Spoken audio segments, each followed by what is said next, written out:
7 minutos pasaron de las 10 de la mañana, arrancamos la segunda hora acá con el pie izquierdo en Radio Sur hasta el mediodía, haciendo un poco de radio, escuchando un poco de música. No te va a gustar, cantaba, no lo es. Transmitimos desde Parque de los Patricios, Comuna 4 de la Ciudad Autónoma de Buenos Aires y para todo el mundo por radiosur.org.ar, para el aire de La Pampa por la 95.1. Y vamos a hacer radio acá hasta el mediodía, a menos que se corte la luz. Ahí no hay tutía, no podemos hacer nada. O en realidad sí, hay una solución. Advierten que el calor traerá más apagones y crece la compra de grupos electrógenos. Yo creo que esa es la única solución que hay, salir todos corriendo a comprar un grupo electrógeno. Pero el grupo electrógeno funciona con petróleo y el petróleo parece que va a bajar el precio. No sé si para nosotros. De estas y otras cosas vamos a hablar acá con los compañeros del Movimiento por la Recuperación de la Energía Nacional Orientadora. El Moreno que está presentando acá, con el pie izquierdo, un informe especial sobre la energía. Los saludamos a Hugo Palamidesi, a Gustavo Calleja, ambos vicepresidentes del Moreno. Buenos días. Buenos días. Gracias por la invitación. Gracias por venir. Bueno, Gustavo, empezamos con Gustavo. ¿De qué se trata este informe? El informe es una radiografía de lo que está pasando hoy. Hoy sería, en otra época, el 13 de diciembre era fiesta y hoy es realmente velorio, ¿no? Y recordamos el 13 de diciembre, el día del petróleo, el día que se descubre nacional. El petróleo, y empieza la política, un conservador, Figueroa Alcorta, empieza la política progresista. ¿Por qué progresista? Porque Roca, es decir, nosotros, vamos a hacerlo rápido, nacimos nación, acá no había provincia el 25 de mayo. Era el rey, todo era del rey, el virrey era el rey. Y los muchachos que ya habían, Moreno, Monteagudo, que andan en la calle por acá, Castelli, se pelean con un imperio gigantesco y no tenían nada. Se declaran, como decían ellos, al rey alabando y al español matando, ¿no? Hasta que le ponen orden el 9 de julio, cuando San Martín dice: yo que soy un soldado corsario, hagan algo, declaren la independencia. Y entonces ellos empiezan a organizarse. Imagínense lo que era esto, un virreinato de ladrones, pobres, contrabandistas. Entonces, ¿cómo se organiza? Inventa la provincia. Entonces, y después era todo de la nación, toda la legislación era toda nacional, toda copiada de España. El subsuelo era de la nación, de todos los argentinos. Y cuando en Roca, en un momento, con Avellaneda, dictan un código, había 14 provincias más o menos, y dicen, bueno, las provincias van a ser dueñas del subsuelo. Y empiezan a dar concesiones y permisos, ¿no? Hablábamos recién con Palamidesi, el ingeniero Huergo, que es el que descubre el petróleo o el agua, todo lo que buscaba, cualquier cosa buscaba para la Patagonia. Patagonia donde había un argentino de cada 4. Había anarcos, el anarquismo era un movimiento espectacular.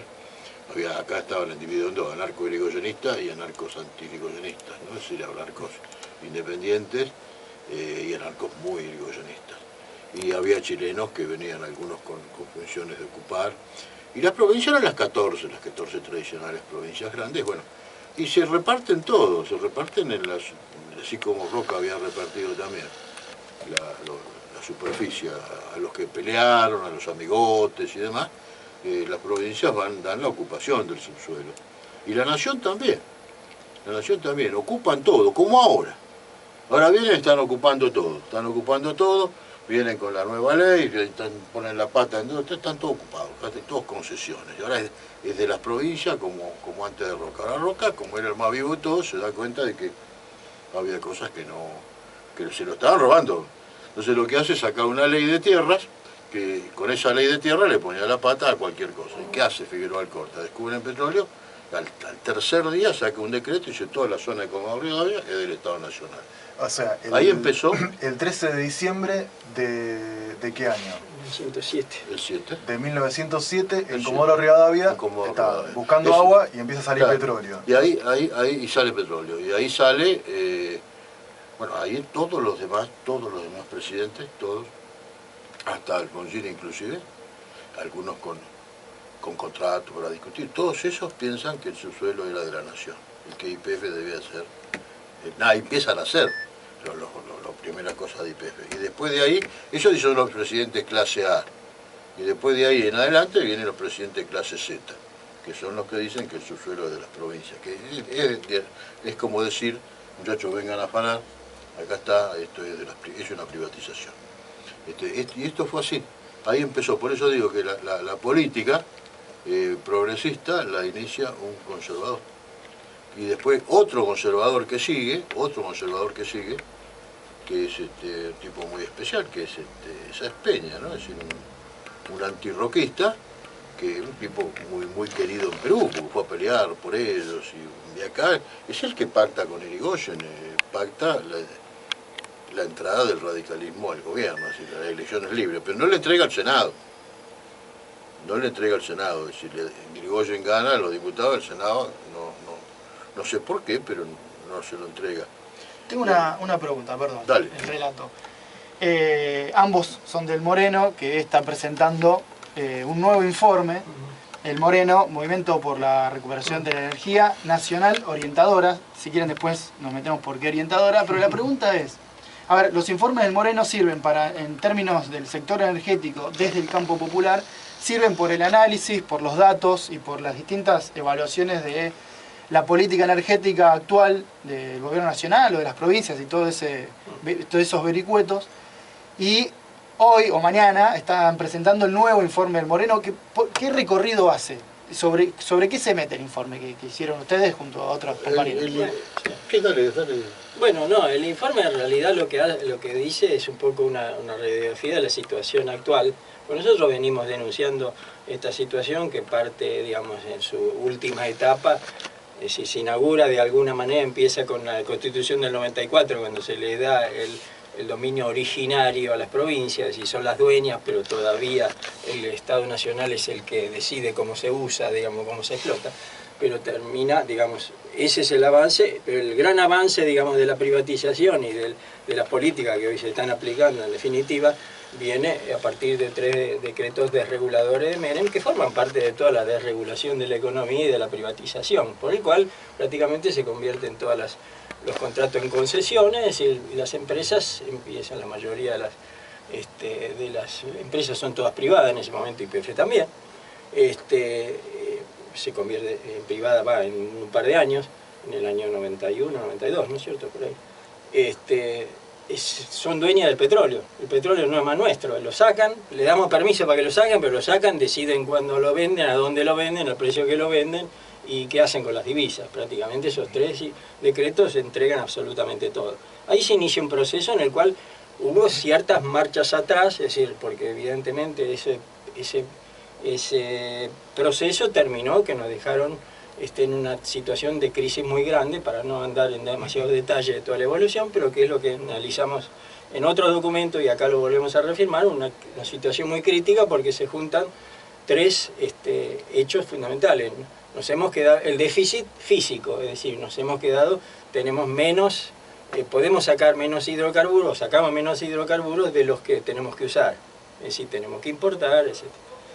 Estamos en un grave déficit energético, comercial, financiero, es decir, nos está costando mucho dinero importar hidrocarburos y nos cuesta mucho dinero subsidiar, ¿no es cierto?, empresas y el subsidiar consumos a través de del gobierno nacional también. Es decir, ahí hay un bache también muy gordo desde el punto de vista económico. Y el último paso, que es para nosotros, bueno, soy yo, digamos, el que más le estoy dando manija a esta conclusión, es que hemos perdido el poder de decisión sobre la ciudad. Paulatinamente, en todo este proceso en que vamos emparchando, que los gobiernos han ido emparchando esta política digamos, energética, con resultados dispares, porque en algunos casos se ha avanzado en algunos aspectos y otros no, pero que evidentemente el punto de vista de los hidrocarburos, que son la herramienta grande de la energía nacional, porque la electricidad depende en gran parte de los hidrocarburos, de modo que atrás de los hidrocarburos arrastra, digamos, toda la política nacional. Cada vez más no somos nosotros los que estamos decidiendo qué cosas se hacen, lo están decidiendo las grandes empresas. Hemos perdido el poder de decisión sobre la política energética, disfrazada, por supuesto, de que los proyectos de ley, qué sé yo, los presenta YPF, ahora, ¿no es cierto?, que esa es la herramienta de la política nacional, pero en definitiva, si vamos a los detalles, nos estamos dando cuenta que estamos perdiendo absolutamente el dominio de las reservas, y estamos perdiendo, digamos, las líneas fundamentales del gobierno, de la política energética a manos de las nacionales. A partir de ahí, podemos, analizamos un poco la situación internacional, cuál es la política de las economías, de las empresas internacionales en el sector de hidrocarburos, cómo se refleja en nuestro país y cómo realmente nos están llevando a una situación de mucho deterioro que termina en una ecuación muy simple. No hay energía para el que no pueda pagarla. Recién te escuchaba, me pongo el traje por un segundo, si se puede, apelando a un juego casi, Sí, sí. del traje del gobierno, de Galucho, y les digo, ¿no? Y digo a los oyentes que escucho ese relato y al mismo tiempo digo que YPF, desde que tiene el Estado el 51% de las acciones, produjo más y así se vende YPF hoy, que está produciendo más, está sacando más, sacando más hidrocarburos y más crecieron las ventas y demás. ¿Cómo se compatibiliza ese escenario que vos recién describías, Hugo, para mí decir, con los logros de los últimos 2 años, que así lo presenta el gobierno, de YPF? ¿Cómo se compatibiliza YPF en el sector energético? Bueno, creo que ahí hay un pedazo del documento y hay una cita al principio que habla de la cuestión. Estamos cambiando autoabastecimiento, al cual todavía no llegamos, por soberanía. Estamos produciendo más, pero cada vez más no manejamos el negocio, lo manejan las multinacionales. Este es uno de los aspectos. El tema es así. A ver, cuando se crea YPF, nace con Figueroa Alcorta con una repartición, y nace con muchos argentinos que tenían conocimiento de lo que pasaba afuera, eran muy estudiosos. Y especialmente eran muy estudiosos con el petróleo los marinos, ¿no? Es decir, que el petróleo se va convirtiendo en un bien energético estratégico en la Primera Guerra Mundial, cuando, por ejemplo, la flota inglesa, manejada por Churchill, que era el jefe, cambia su modo de transporte. Y bueno, los barcos no van más a carbón, ahora van a petróleo. Con lo cual, un barco antes llevaba 2/3 de carbón y 1/3 de petróleo. Bueno, acá lleva 2/3 de tropas y 1/3 de combustible, y se carga en alta mar. Y además de todo eso, los marinos ven que, por ejemplo, ¿qué sucede? Y en Estados Unidos, el inventor de la lamparita, Edison, cuyo discípulo era Newbery en Argentina, descubre la lamparita. Y entonces el petróleo, que era iluminante, pasa a ser combustible. Y en Europa, Daimler y Benz descubren los motores. Entonces aparece la historia de hoy. Nosotros somos hijos de los hidrocarburos. 10.000 artículos que yo miro acá, esto es petróleo, esto es petróleo, esto es petróleo. Pinturas son petróleo. Y la soja y lo que producimos es gas. O sea, todo acá sería petróleo menos nosotros, casi. Casi así, ¿eh? Y de hecho que la radio funcione, como decíamos antes, funciona gracias al petróleo, pero... Y los argentinos sabíamos eso. Es decir, ahora una de las cosas que me aterra en lo personal es ver una clase dirigente que no sé, Bettinelli nada más, que me parece fenómeno para divertirse un rato, pero que de lo que pasa en el mundo no entiende nada. Yo lo escucho a Macri, es de terror las cosas que dice. O Montamá, que sabe, que no es que no sepa y que no esté preparado. Hay cosas que se equivocan bastante. Montamá es del grupo de los exsecretarios, pero es doctor en ciencias económicas, es economista, es abogado y es contador de universidades estatales. No es, los demás son los que están en el grupo de secretarios. Ex secretario de Energía. Y es presidente de IPF. Bueno, y uno los escucha y dice, bueno, ¿dónde viven? Esto que está pasando, es decir, nosotros no venimos a descubrir nada. En aquel momento Argentina resolvió ser independiente. Y si hay que poner, es decir, y empezamos a aplicar política. Irigoyen no pudo crear IPF por ley, pero él decía varias cosas. Primero decía que nadie en Argentina tenía que no disponer de un mínimo de felicidad siquiera. Si todos los argentinos tienen que tener un mínimo de felicidad siquiera. Y Ricardo Rojas, que también sabía de petróleo, que fue rector de la UBA, un gran autodidacta, decía que el petróleo era para Irigoyen la herramienta de que todos tuvieran algo. Él decía que no se debía exportar, que debía de ser usado en el desarrollo industrial nuestro. Él decía que las provincias no eran dueñas de su petróleo, que los dueños del petróleo de las provincias son los habitantes, no los gobernadores, que son autónomas pero no soberanas.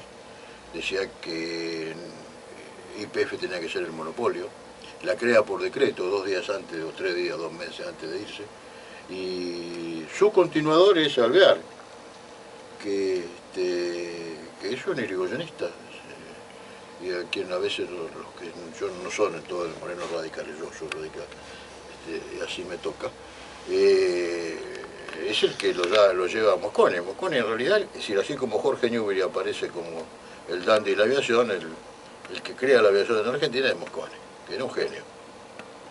Era un genio, era como Huergo, egresado de la FI de la UBA, ingeniero militar, ingeniero civil, de los Tano Finoli que venían de Milán, la primera inmigración, tipo muy inteligente. Cuando crea la escuela de guerra de aviación, de ahí nace la aviación en Argentina, tenía aviadores de lujo, había creado aviadores de lujo. Entonces cuando lo sacan de la escuela de aviación, se fabricaban aviones en Argentina, que después lo siguió Perón. Pero entonces él lo lleva a Alvear y lo llama y le pregunta a Le Breton, que había sido embajador en Estados Unidos, no querido por Irigoyen, que tenía muchos problemas con los yanquis. Y Le Breton dice, ¿quién es el mejor, el milico más capaz? Porque lo manejaba la Marina, lo manejaba Flies, que fue un capitán de Marina irigoyenista que después trabajó con Irigoyen, fue el primer presidente de IPF. Entonces lo ponen a Mosconi. Mosconi se pone a estudiar y entra a decir, bueno, vamos a desarrollar el petróleo. Y en 6 años cambia el país, pero cambia el país. Un país desértico en toda la Patagonia, no había nadie acá.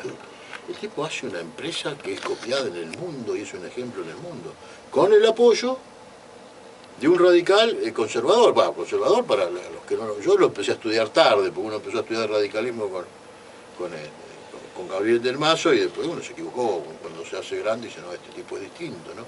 Por acá está por esta zona está el frigorífico nacional, que fue creado por Alvear para pelear contra los frigoríficos extranjeros. Pero es así.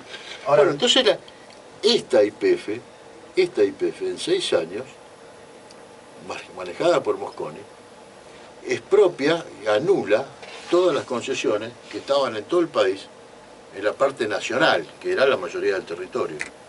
Y crea, no pueden sancionar la ley porque no tenían el Senado, pero ¿qué hace? Descubre yacimientos en Neuquén, en Tierra del Fuego, en la Patagonia, construye la refinería de La Plata,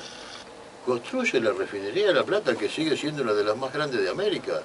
En 2 años se va a Estados Unidos y habla contrata una firma, Bethlehem, esos yanquis medios raros, viste, que creen en el mercado, como Sam Walton, el de Walmart, o Ford, con sus vaivenes. Entonces viene y hace una refinería en 2 años y la banca del Estado argentino, y algunos directores ponen guita personal para poder ser como Madariaga.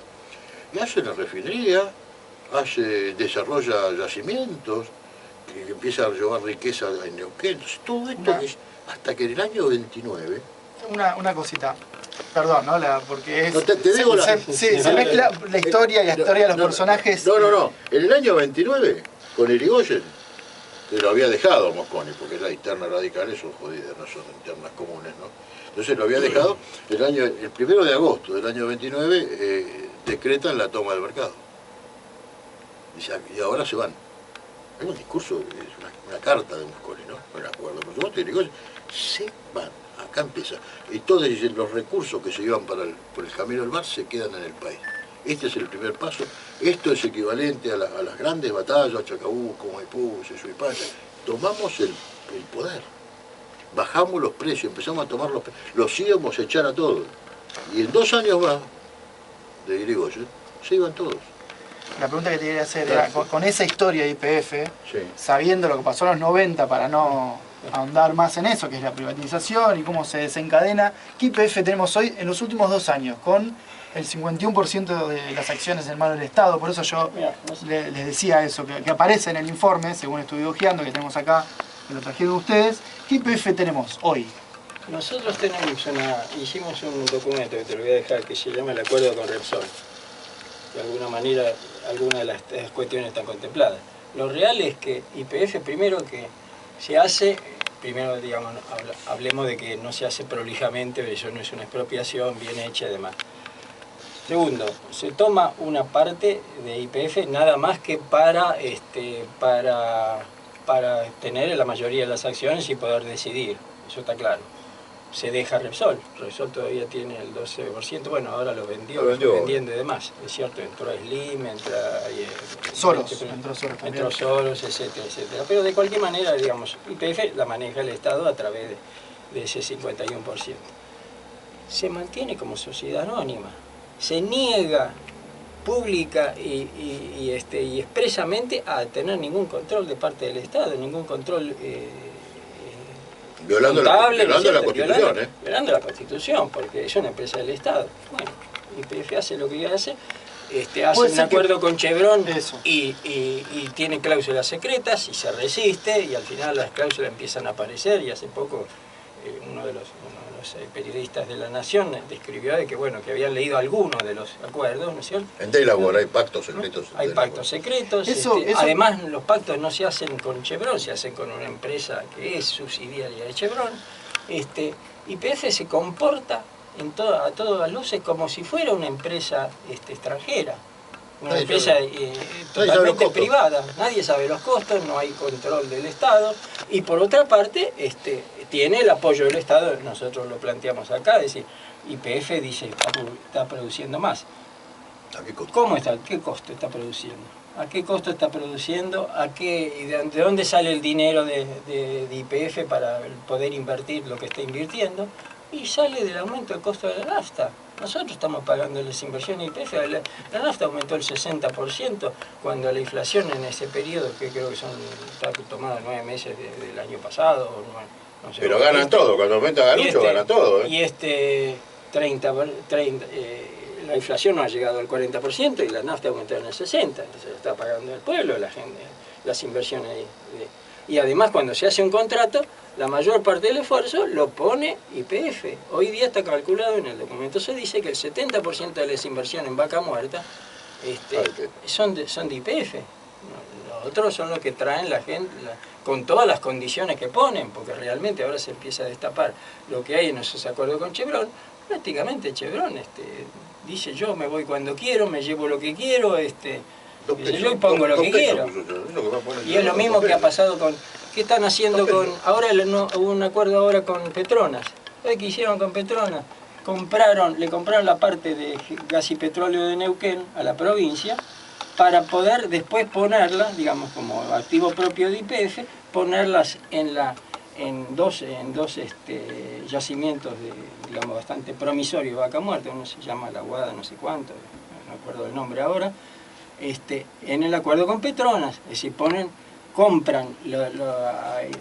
plata para que Neuquén les ceda esa parte, les dan a cambio unos yacimientos convencionales que habrá que explotarlo, habrá que sacarle el jugo como se puede, y lo utilizan para ponerlo en unas condiciones de contrato que son muy favorables a las empresas, que vienen acá a tratar de asegurar. Lo que cambió es lo siguiente. Vamos a parar a hacer un punto acá. Hasta acá tenemos más o menos la historia. No siempre fue así. YPF y el petróleo en la Argentina, el estado de situación actual. Después de las noticias de 10:30 vamos a la propuesta. ¿Cuál es el camino entonces para la soberanía energética? Entonces, si es que hay un camino, o esto es lo mejor posible que hay, que es lo que se dice desde quien maneja en este momento la energía. ¿Hay un camino? ¿Y cuál es ese camino? Después de las noticias, 10:30 de la mañana, hablamos de la energía acá, con el pie izquierdo, en Radio Sur. Se cortó la luz, apuntó la nada.